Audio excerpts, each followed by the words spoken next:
नमस्कार बंधुओं, YouTube में आपका स्वागत है। मैं प्रद्युम्न नारायण राय, युग शिल्पी, और आप देख रहे हैं चैनल गायत्री विद्या।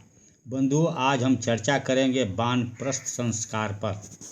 इससे पहले पुंसवन संस्कार, नामकरण संस्कार, अन्नप्राशन संस्कार, मुंडन, चूड़ाकर्म संस्कार, विद्यारंभ संस्कार, यज्ञोपवीत संस्कार और विवाह संस्कार पर वीडियो बनाया जा चुका है।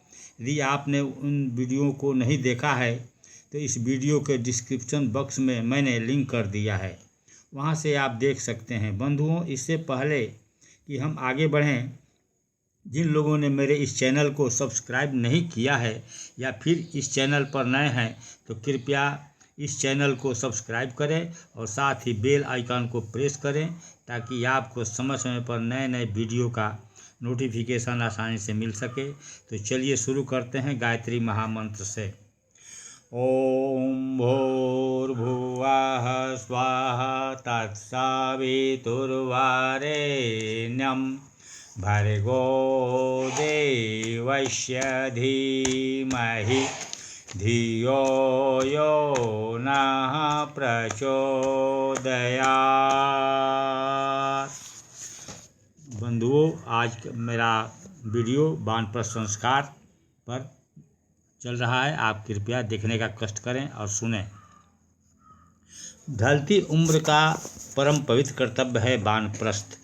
पारिवारिक जिम्मेदारियां जैसे ही हल्की होने लगे, घर को चलाने के लिए बड़े बच्चे समर्थ होने लगे और छोटे भाई बहनों की देखभाल करने लगे, तब वयोवृद्ध आदमियों का एकमात्र कर्तव्य यही रह जाता है कि वे पारिवारिक जिम्मेदारियों से धीरे धीरे हाथ खींचे और क्रमशः वह भार समर्थ लड़कों के कंधों पर बढ़ाते चले। ममता को परिवार की ओर से शिथिल कर समाज की ओर विकसित करते चले। सारा समय घर के ही लोगों के लिए खर्च न कर दे, बल्कि उसका कुछ अंश क्रमशः अधिक बढ़ाते हुए समाज के लिए समर्पित करते चले। धर्म और संस्कृति का प्राण। वानप्रस्थ संस्कार भारतीय धर्म और संस्कृति का प्राण है। जीवन को ठीक तरह जीने की समस्या उसी से हल हो जाती है। युवा अवस्था के कुसंस्कारों का शमन एवं प्रायश्चित इसी साधना द्वारा होता है। जिस देश, धर्म, जाति तथा समाज में उत्पन्न हुए हैं, उनकी सेवा करने का, ऋण मुक्त होने का अवसर भी इसी स्थिति में मिलता है। इसलिए जिन नर नारियों की स्थिति इसके लिए उपयुक्त हो, उन्हें वानप्रस्थ ले लेना चाहिए। एक प्रतिज्ञा बंधन में बंध जाने पर व्यक्ति अपने जीवन क्रम को तदनुरूप ढालने में अधिक सफल होता है। बिना संस्कार कराए मनोभूमि पर वैसी छाप गहराई तक नहीं पड़ती। इसलिए कदम कभी आगे बढ़ते, कभी पीछे हटते रहते हैं। विवाह न होने तक प्रेमी का सहचरत्व संदिग्ध रहता है, पर जब विवाह हो गया तो सब कुछ अस्थायी एवं सुनियोजित हो जाता है। संस्कार के बिना परमार्थिक भावनाओं का तूफान कभी शिथिल या समाप्त भी हो सकता है, पर यदि विधिवत संस्कार कराया गया तो अंतःप्रेरणा तथा लोकलाज दोनों ही निर्धारित गतिविधि अपनाए रहने की प्रेरणा देते रहेंगे।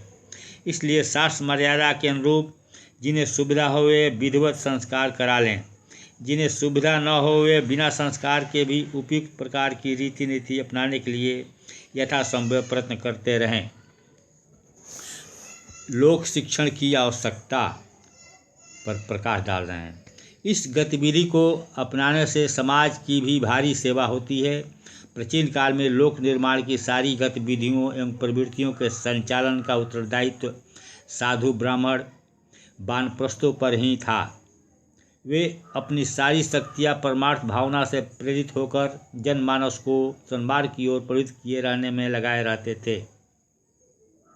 फलस्वरूप चारों ओर धर्म, कर्तव्य, सदाचार का वातावरण बना रहता था। वयोवृद्ध अनुभवी परमार्थपरायण लोक सेवियों का प्रभाव जनसाधारण पर स्वभावतः बहुत गहरा पड़ता है और टिकाऊ भी होता है। ऐसे लोग जन नेतृत्व के लिए धर्मतंत्र का उचित उपयोग करते थे तो सारे समाज में सत् प्रवृत्तियों के लिए उत्साह उमड़ पड़ता था। शिक्षा, स्वास्थ्य, सदाचार, न्याय, विवेक, वैभव, शासन, विज्ञान, सुरक्षा, व्यवस्था आदि सभी क्षेत्रों में वे वयोवृद्ध लोग ही नेतृत्व करते थे। इतने अधिक अनुभवी और धर्मप्राण व्यक्तियों की निःशुल्क सेवा जिस देश या समाज को उपलब्ध होती हो उसको संसार का मुकुटमणि होना ही चाहिए। प्राचीन काल में ऐसी ही स्थिति थी। आज वानप्रस्थ की परंपरा नष्ट हुई। बूढ़े लोगों को लोभ मोह के बंधनों में ही ग्रसित रहना प्रिय लगा, तो फिर देश का पतन असंभावी था, हुआ भी और हो भी रहा है। इसकी विशेष व्यवस्था में आपको कुछ मैं बता रहा हूँ, आप ध्यान से सुने। वानप्रस्थ संस्कार जितने व्यक्तियों का हो उनके लिए समुचित आसन तैयार रखें। वानप्रस्थ परंपरा को महत्व देने की दृष्टि से उसके लिए सुसज्जित मंच बनाया जा सके तो बनाना चाहिए। पूजन की सामान्य सामग्री के साथ साथ संस्कार के लिए उपयुक्त विशेष वस्तुओं को पहले से देख संभाल लेना चाहिए। उनका विवरण इस प्रकार है। वानप्रस्थों को पीले रंग के वस्त्रों में पहले से तैयार रखना चाहिए। पंचगव्य एक पात्र में पहले से तैयार रहे। संस्कार कराने वाले जितने व्यक्ति हो उतने पीले यज्ञोपवीत पंचगव्य पान कराने के लिए छोटी कटोरियाँ, मेखला, कोपीन, कमरबंद सहित लंगोटी जिसको कहा जाता है, धर्मदंड, हाथ में लेने योग्य गोल दंड, रूल, पीले दुपट्टे तैयार रखें। ऋषि पूजन के लिए 7 कुशाएं एक साथ बंधी हुई। वेद पूजन हेतु वेद या कोई पवित्र पुस्तक पीले कपड़े में लपेटी हुई। यज्ञ पुरुष पूजन के लिए कलावा लपेटा हुआ नारियल का गोला। अभिषेक के लिए स्वच्छ लोटे या कलश एक जैसे कम से कम 5 अधिक 24 तक हो तो अच्छा है। अभिषेक के लिए कन्याएं अथवा सम्मानीय साधकों को पहले से निश्चित कर लेना चाहिए। विधिवत स्नान करके पीत वस्त्र पहनाकर वानप्रस्थ लेने वालों को संस्कार स्तर पर लाया जाए। प्रवेश एवं आसन ग्रहण के समय पुष्प अक्षत वृष्टि के साथ मंगलाचरण बोला जाए। सबके यथास्थान बैठ जाने पर 90 तुल्य शब्द में संस्कार का महत्व तथा उसके महान उत्तरदायित्वों पर सबका ध्यान दिलाकर भावनापूर्वक कर्मकांड प्रारंभ कराया जाए। अब विशेष कर्मकांड के पहले एक तप और उसका वरदान है इसमें, जिन्हें बता रहा हूँ। जिन्हें यौवन काल समुचित स्थिति में व्यतीत करने की महत्वाकांक्षा हो उन्हें बचपन की एवं किशोर अवस्था में उसके लिए आवश्यक तप करना ही होता है। इसके बिना और कोई रास्ता युवा अवस्था को शानदार बनाने का है नहीं। अपवाद की बात दूसरी है। छप्पर फाड़ कर किसी को दौलत मिले तो यह उसका पूर्व संचित भाग कहा जाएगा, पर आमतौर से ऐसा होता नहीं। होता यही है कि जो किया जाता है उसका फल मिलता है। इसलिए क्या अभिभावक, क्या अध्यापक, क्या शुभचिंतक, क्या अच्छे मित्र सभी किशोर और नवयुवकों को यही नेक सलाह देते हैं कि वे पूरी मेहनत, एकाग्रता और दिलचस्पी से अपने बौद्धिक एवं शारीरिक विकास में लगे रहें। जो लड़के इस सलाह को मान लेते हैं वे आगे चलकर सुख पाते हैं। जो इन परामर्शों पर कान नहीं धरते उन्हें समय आने पर उस उपेक्षा का बेहतर पश्चाताप करना पड़ता है। इस दृश्य यौवन की तरह एक अदृश्य यौवन भी है। स्थूल की अपेक्षा सूक्ष्म की शक्ति और महत्ता कहीं अधिक होती है। स्थूल शरीर की तुलना में हमारा सूक्ष्म शरीर अधिक सामर्थ्यवान है। शरीर बल की तुलना में बुद्धि बल का उपयोग अधिक है। ठीक उसी प्रकार मरणोत्तर यौवन का महत्व इस दृश्य यौवन की अपेक्षा हजारों लाखों गुना अधिक है। दिखने वाली जवानी 10-20 वर्ष ठहरती है, पर मरने के बाद स्वर्ग नरक की अवधि उसकी तुलना में बहुत अधिक लंबी होती है। उनमें मिलने वाले सुख एवं दुखों का स्तर भी जवानी में मिलने वाली थोड़ी सी सुख सुविधाओं की तुलना में कहीं अधिक गहरा होता है। स्वर्ग में जो आनंद है वो सांसारिक पदार्थों में कहाँ, नरक में जो व्यथा वेदना है स्थूल जगत में उसका हजारवां अंश भी नहीं। यहाँ तो सुख दुख को बांटने वाले भी कई मिल जाते हैं, पर वहाँ तो सब कुछ अकेले ही सहना पड़ता है। यौवन उसे कहते हैं जिसमें शक्तियाँ पूर्ण रूप से विकसित हो। सांसारिक जीवन में हमारी अंतः चेतना बहुत करके प्रस्तुत स्थिति में बड़ी रहती है। इंद्रिय लिप्सा एवं सांसारिक आकर्षण एवं मानसिक भ्रम जंजाल उसे दबाए बैठे रहते हैं, पर मरणोत्तर काल में वे सभी हट जाते हैं और अंतः चेतना अपने प्रौढ़ रूप में विकसित होती है। तब उसके सुख दुख की अनुभूतियाँ भी तीव्र हो जाती है। स्वर्ग नरक के सुख दुखों का स्तर इसीलिए संसार की अपेक्षा बहुत अधिक बड़ा चढ़ा होता है। नए जन्म की सारी भूमिका भी इसी मरणोत्तर यौवन में बन जाती है। जिस प्रकार युवावस्था में जैसा शरीर होता है वैसा ही संतान का भी स्वास्थ्य होता है। ठीक इसी प्रकार प्राणी का मरणोत्तर काल में जैसी संवेदनाएं भुगतनी पड़ती है, ठीक उसी स्तर का पुनर्जन्म भी होता है। नरक भोगने वाले प्राणी संसार में उतरते हैं तो उन्हें नीच योनियों में कष्टकारक परिस्थिति में जन्मना पड़ता है, और जो स्वर्ग में जाते हैं वे आते हैं वे अपनी आत्मिक स्थिति के अनुरूप उसकी संस्कृति के वातावरण में जन्मते और महत्वपूर्ण जीवन यापन करते हैं। इसलिए अब जो है आपको विशेष कर्म कांड पर थोड़ा हम प्रकाश देंगे और बता रहे हैं, आप ध्यान से सुनेंगे और देखेंगे। प्रारंभ में सत्कर्म के बाद संकल्प करा दिया जाए, तिलक और रक्षासूत्र बंधन के उपचार करा दिए जाए, समय की सीमा का ध्यान रखते हुए समान प्रकरण पूजन आदि को समुचित विस्तार या संक्षेप में किया जाए। रक्षा विधान के बाद विशेष कर्मकांड इस प्रकार कराए जाए। संकल्प, दिशा एवं प्रेरणा। साधक हाथ में पुष्प अक्षत जल लेकर संकल्प करता है। संकल्प की सार्वजनिक घोषणा करता है कि आज से मैंने वानप्रस्थ व्रत ग्रहण कर लिया। अब मैं अपने परिवार का न रहकर समस्त समाज का बन गया। मेरा जीवन सार्वजनिक संपत्ति समझा जाए, उसे अपने या परिवार वालों के लाभ के लिए नहीं वरन विश्व मानस के लाभ की आवश्यकता पूर्ति का ध्यान रखते हुए माना जाए। ये संकल्प का मंत्र यहाँ बोला जाएगा। अपना नाम वगैरह बताना पड़ेगा, इसमें गोत्र, नाम और क्या संकल्प है इसका बताना पड़ेगा। यज्ञोपवीत संस्कार इसका मंत्र है। संकल्प के लिए अक्षत जल पुष्प हाथ में दिए जाए। भावना करें कि देव संस्कृति के मेरुदंड वानप्रस्थ जीवन शुभारंभ करने के लिए अपने अंतरंग अंतरिक्ष की शक्तियों से सहयोग की विनय करते हुए साहस भरी घोषणा करते हैं। ओम तत्सद्य श्रीमद्भगवतो महापुरुषस्य विष्णुराज्ञा वर्तमानस्य अद्य श्री ब्रह्मणो द्वितीये प्रार्धे श्वेतवाराह कल्पे वैवस्वत मन्वन्तरे पुरलोके जम्बूद्वीपे भारतवर्षे भरतखंडे आर्यावर्तक देशांतर्गते।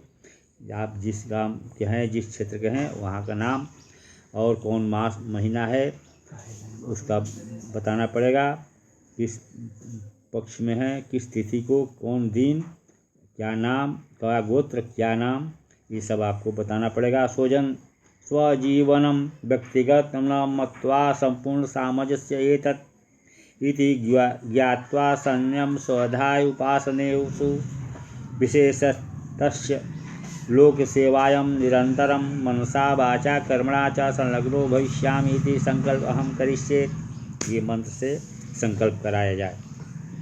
यज्ञोपवीत परिवर्तन, नए जीवन की ओर पहला कदम त्याग, तब पवित्रता, तेजस्विता, परमार्थ के प्रतीक व्रत बंधन स्वरूप यज्ञोपवीत का नवीनीकरण किया जाए, रिन्यूअल किया जाता है। यज्ञोपवीत का सिंचन, मंत्र बोलते हुए यज्ञोपवीत पर जल छिड़के पवित्र करें, नमस्कार करें। इसका मंत्र है ओम प्रजापतयेर्यत्सहजं पवित्रं कार्पासपुसूत्रोद्भव ब्रह्मसूत्रं ब्रह्मत्वसिद्धयै च यशः प्रकाशं जपस्य सिद्धिं कुरु ब्रह्मसूत्रा। पंचदेव आह्वान, इसमें निम्न मंत्रों के साथ आपको यज्ञोपवीत में विभिन्न देवताओं का आवाहन करना है ना। ये मंत्र जो है आपका यजुर्वेद का है। ब्रह्मा ओम ब्रह्मा जज्ञानम प्रथम पुरस्तात् ऋषिमतः सुरुचो वेदयाव सबुद्धन्या उपमा अस्यविष्ठा सतस्य योनिमसतस्य विवा। ओम ब्रह्मणे नमः। आवाम्य स्थापयामि ध्यायामि। ये मंत्र है यजुर्वेद का, पंचदेव आह्वान का पहला मंत्र। अब जो है यजुर्वेद का दूसरा मंत्र, आप ध्यान से सुने। ओम विष्णु ओम इदं विष्णुर्विचक्रमे त्रिधा निदधे पदम समूढ़मस्यापागुं सुरे स्वाहा। ओम विष्णुवे नमः। आवाम्य स्थापयामि ध्यायामि। तीसरा शिव ओम नमस्ते रुद्रमन्यवाउतोत ईशवे नमः। बाहुभ्यां मुतते नमः। ओम रुद्राय नमः। आवाहयामि स्थापयामि ध्यायामि। यजुर्वेद का ये भी मंत्र है। यज्ञ पुरुष, ये भी यजुर्वेद का मंत्र बोल रहा हूँ। यज्ञोपवीत खोल लें, दोनों हाथों की कनिष्ठा और अंगूठों में फंसाकर सीने की सीध में करें। फिर यज्ञ भगवान का आवाहन मंत्र बोलते हुए यज्ञ पुरुष का पूजन करें। ओम यज्ञेन यज्ञमय जंत देवाः तानि धर्माणि प्रथमान्यासनते हनाकं महिमानः सचन्ता यत्र पूर्वे साध्या सन्ति देवा। ओम यज्ञ पुरुषाय नमः। आवाहयामि स्थापयामि ध्यायामि। सूर्य भगवान फिर दोनों हाथ ऊपर उठाकर सूर्यदेव का आवाहन करें। ओम आकृष्णे रजसा वर्तमानो निवेशयन्नमृतं मर्त्यं च हिरण्येन शबिता रथेना देवो याति भुवनानि पश्यन्म्। ओम सूर्याय नमः। आवाहयामि स्थापयामि ध्यायामि। यजुर्वेद का ये भी मंत्र है। यज्ञोपवीत धारण पारस्पर गृह सूत्र का मंत्र है। ओम यज्ञोपवीतं परमं पवित्रं प्रजापतिर्यते सहजं पुरस्तात् आयुषमग्र्यं प्रतिमुञ्च शुभ्रं यज्ञोपवीतं बलमस्तु तेजा। जीर्णोपवीत विसर्जनम, जो पुराना जनेऊ है उसका विसर्जन कर निकाल देना है। ओम एतावदिदं पर्यन्तं ब्रह्मत्वं धारितं मया जीर्णत्वा ते परित्यागो गच्छ सूत्र यथा सुखम। पंचगव्यपान शिक्षण और प्रेरणा पर प्रकाश डाल रहे हैं, आप ध्यान से सुने। पंचगव्य का पान पिछले जीवन में हुई भूलों के प्रायश्चित के लिए कराया जाता है।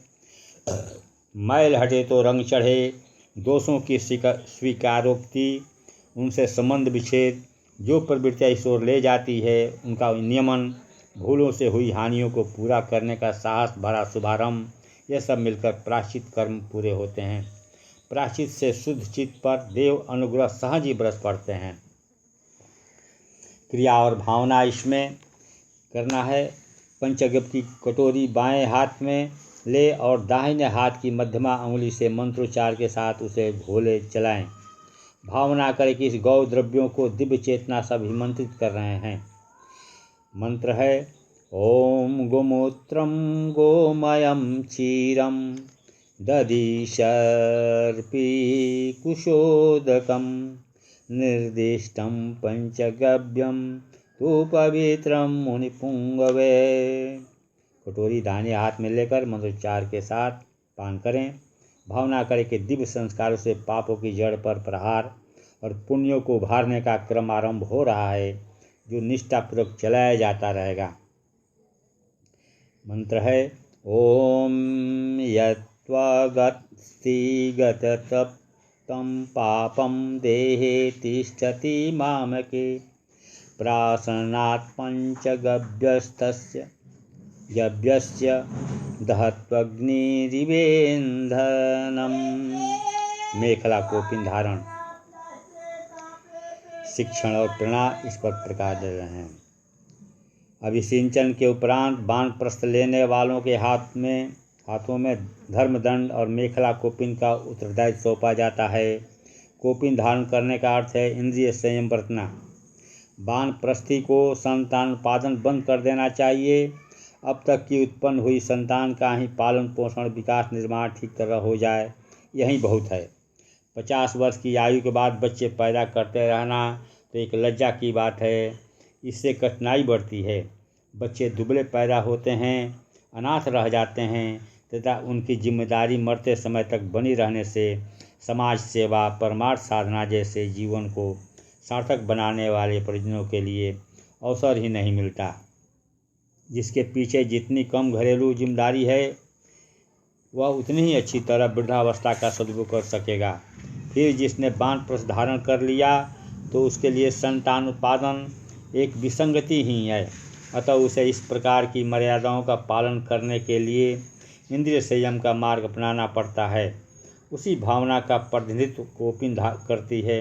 वानप्रस्थी उसे धारण करता है। कमर में रस्सी बांधना कोपिन धारण के लिए तो आवश्यक है ही, साथ ही वह सैनिकों की तरह कमर कसकर पेटी बांधकर परमार्थ के मोर्चों पर आगे बढ़ने की मानसिक स्थिति का भी प्रतीक है। कमर कसना मुस्तैदी, सतर्कता, तत्परता, निरालस्यता जैसी शारीरिक एवं मानसिक स्थिति बनाए रखने का प्रतीक है। निर्माण के 2 मोर्चों पर एक साथ लड़ने वाले सैनिक को जिस सतर्कता से कार्य करना होता है वैसा ही उसे भी करना चाहिए। क्रिया और भावना। मेखला कोपिन हाथों में संपुट में ली जाए।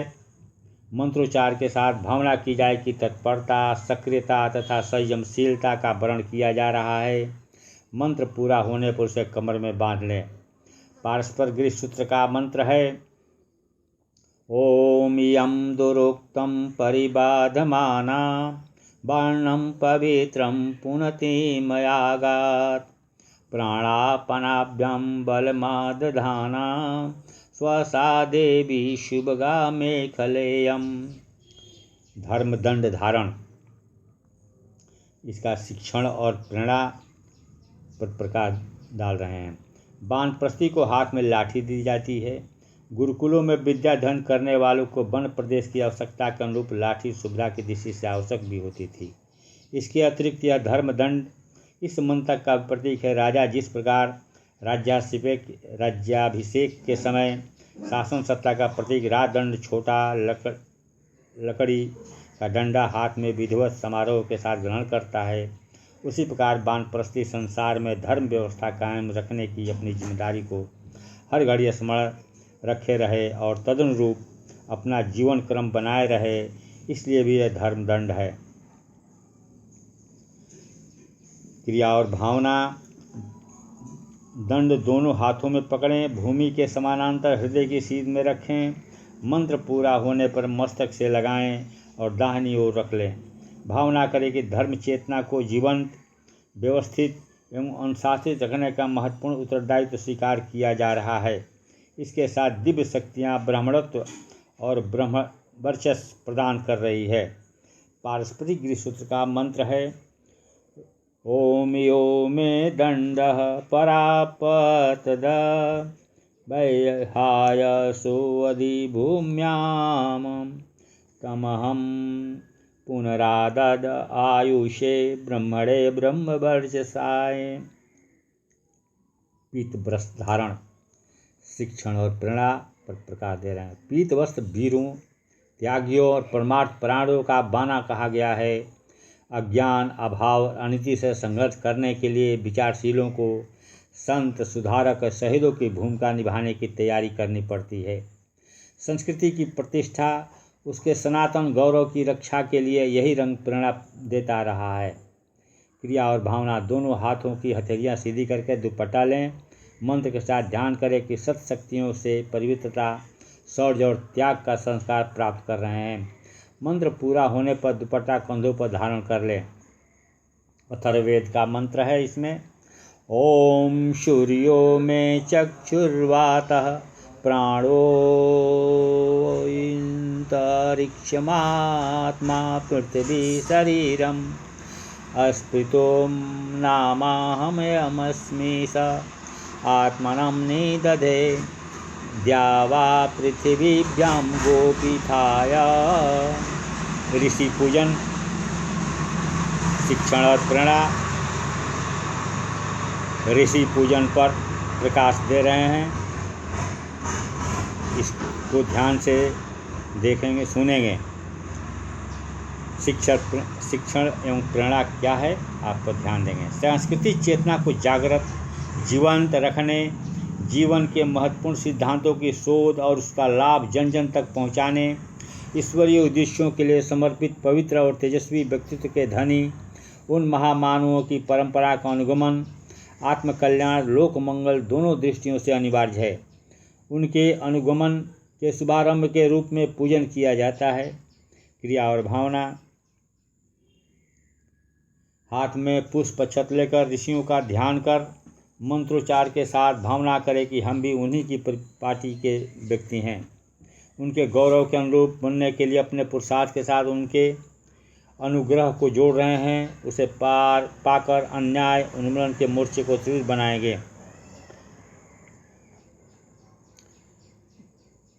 बृहस्पति उपनिषद बृहद उपनिषद का मंत्र है ओम इमावेव गौतम भरद्वाजा वयमेव गौतमोऽयं भरद्वाजा इमावेव विश्वामित्र जमदग्नि अयमेव विश्वामित्रोऽयं जमदग्नि इमावेव वसिष्ठ कश्यपो अयमेव वसिष्ठो अयं कश्यपो भागे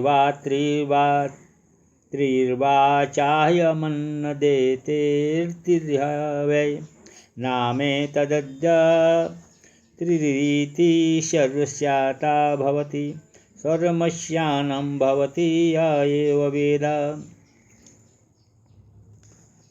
अब अथर्ववेद का एक मंत्र है इसका ओम सप्तऋषीनभ्यावर्ते ते मे द्रविणं यक्षयन्तु ते मे ब्राह्मणवर्चसम् ओम ऋषिभ्यो नमः आवाम्य स्थापयामि पूजयामि ध्यायामि।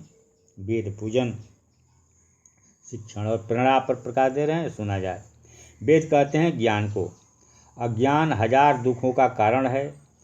ज्ञान सद्विचार की स्थापना से ही समाज में सुख सद्गति संभव है। स्वयं ज्ञान की आराधना करने तथा जन जन को उसमें लगाने का भाव वेद पूजन के साथ रहता है। क्रिया और भावना पूजन सामग्री हाथ में लें, मंत्रोच्चार के साथ भावना करें कि ज्ञान की सनातन धारा के वर्तमान युग के अनुरूप प्रवाह को अपने लिए, सारे समाज के लिए पतित पावनी माँ गंगा की तरफ प्रवाहित करने के लिए अपनी भूमिका निर्धारित की जा रही है। अज्ञान का निवारण इसी से संभव होगा। यजुर्वेद का मंत्र है ओम वेदो वसियेन त्वं देव वेद देवेभ्यो वेदो अवभस्तेन मह्यं वेदो भूया देवा गातु वेदो गान्तु वित्वा गातुमीत मनसस्पता इदं देवयज्ञं स्वाहा बातदा। ओम वेद पुरुषाय नमः आवाम्य स्थापयामि पूजयामि ध्यायामि। यज्ञ पुरुष पूजन शिक्षण यज्ञ प्रेरणा यज्ञ देवत्व का आधार है। इसी से देव शक्तियाँ कल्याणकारी प्रवृत्तियाँ पुष्ट होती है। यज्ञ भावना के आधार पर ही व्यक्ति और समाज भावों से मुक्त होगा। अन्यथा कुबेर जैसी संपदा प्राप्त कर लेने के बाद भी शोषण, उत्पीड़न और कंगाली का वातावरण बना रहेगा। यज्ञ भावना, यज्ञ दर्शन और यज्ञ जीवन क्रम अपनाने फैलाने का संकल्प यज्ञ पुरुष पूजन के साथ जुड़ा रहेगा। क्रिया और भावना पूजन सामग्री के हाथ में ले, मंत्र के साथ भावना करें कि धर्म और देवत्व के प्रमुख आधार को इंकार करते हुए उसे पुष्ट और प्रभावशाली बनाया जा रहा है। ओम यज्ञेन यज्ञमय जंत देवा तानि धर्माणि प्रथमानास्यन तेहनाकं महिमानः सचन्त यत्र पूर्वे साध्या सन्ति देवा। ओम यज्ञ पुरुषाय नमः अवाम्य स्थापयामि पूजयामि ध्यायामि। व्रत धारण शिक्षण और प्रेरणा महानता की मंजिल पर मनुष्य एकाएक नहीं पहुंच जाता। उसके लिए एक एक करके सीढ़ियाँ चढ़नी पड़ती है। श्रेष्ठ प्रवृत्तियाँ, आचरण और स्वभाव बनाने के लिए व्रतशील होकर चलना पड़ता है। छोटे ही सही व्रत लेने, उन्हें पूरा करने, फिर नए व्रत लेने का क्रम विकास के लिए अनिवार्य है। व्रतशीलता के लिए कुछ देव शक्तियों को साक्षी करके व्रतशील बनने की घोषणा की जाती है। उन्हें अपना प्रेरक, निरीक्षक और नियंत्रक बनाना पड़ता है। संबंधित देव शक्तियों की प्रेरणाएँ इस प्रकार है। अग्निदेव ऊर्जा के प्रतीक, ऊर्जा, स्फुरणा, गर्मी, प्रकाश से भरे पूरे रहने, अन्यों तक उन्हें फैलाने, दूसरों को अपना जैसा बनाने, ऊर्ध्वगामी आदर्शनिष्ठ रहने, यज्ञ चेतना के वाहन बनने की प्रेरणा को के स्रोत अग्निदेव हैं। वायुदेव स्वयं प्राणरूप किंतु बिना अहंकार करके पास स्वयं पहुँचते हैं। कोई स्थान खाली नहीं छोड़ते, निरंतर गतिशील, सुगंधित और मेघों जैसे परोपकारी तत्वों के विस्तारक सहायक। सूर्यदेव जीवनी शक्ति के निर्झर, तमो निवारक, जागृति के प्रतीक पृथ्वी को संतुलन और प्राण अनुदान देने वाले स्वयं प्रकाशित सविता देवता सूर्यदेव। चंद्रदेव स्वप्रकाशित नहीं पर सूर्य का ताप स्वयं सहन करके निर्मल प्रकाश जगति पर फैलाने वाले तप अपने हिस्से में उपलब्धियां सबके लिए। इंद्रदेव व्रतपति देवों में प्रमुख, देव प्रवृत्तियों शक्तियों को संगठित सशक्त बनाए रखने के लिए सतत जागरूक, हजार आँखों से सतर्क रहने की प्रेरणा देने वाले। क्रिया और भावना। साधक मंत्रोच्चार के समय दोनों हाथ ऊपर उठाकर रखें। भावना करें कि हाथ उठाकर व्रतशीलता की साहसिक घोषणा कर रहे हैं, साथ ही सत्प्रवृत्तियों को अपना हाथ थमा रहे हैं। वे हमें मार्गदर्शक की तरफ प्रेरणा और सहारा देती रहेगी। एक देवता का मंत्र पूरा हो उसके बाद आप जो है नमस्कार करें, फिर वैसा ही मुद्रा बना लें। ओम अग्ने, ये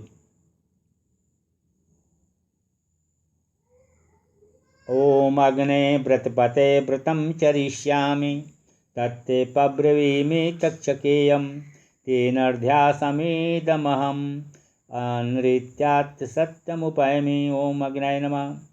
ओम वायो व्रतपते व्रतं चरिष्यामि तत्ते पब्रवीमि तक्षकेयं तेनर्ध्यासमिदमहम् अनृत्यात् सत्यमुपैमि। ओम वायवे नमः। ओम सूर्यव्रतपते व्रतं चरिष्यामि तत्ते प्रब्रवीमि तक्षकेयं तेनर्ध्यासमिदमहम्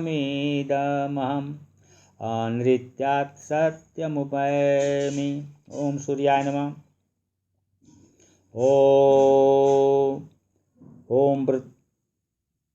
ओम व्रतानां व्रतपते व्रतं चरिष्यामि तत्ते प्रब्रवीमि तक्षकेयं तेनर्ध्यासमिदमहम् अनृत्यात् सत्यमुपैमि। ओम इंद्राय नमः। मंत्र ब्राह्मण का ईश्वर मंत्र। अभिषेक, शिक्षण और प्रेरणा। अभिषेक कृत ठीक उसी तरह का है जैसा कि किसी राजा को राजगद्दी के समय राज्याभिषेक किया जाता है। राजा का दरबारी लोगों के समक्ष में राज्याभिषेक होता है। प्रजाजनों और धर्म संरक्षकों के द्वारा वानप्रस्थ का धर्माभिषेक किया जाता है। राजा अपनी प्रजा की सुरक्षा एवं साधन व्यवस्था के भौतिक उपकरण जुटाता है, इसलिए उसे प्रजा पालक कहकर सम्मानित किया जाता है। वानप्रस्थ प्रजा की आत्मिक सुरक्षा, सुव्यवस्था एवं सुख शांति के उपकरण जुटाता है, उसे सन्मार्ग पर चलने की सद्भावना से उत्पन्न रहने की सत्प्रेरणाएँ प्रदान करता रहता है। यह अनुदान सभी भौतिक साधनों से अधिक महत्वपूर्ण है।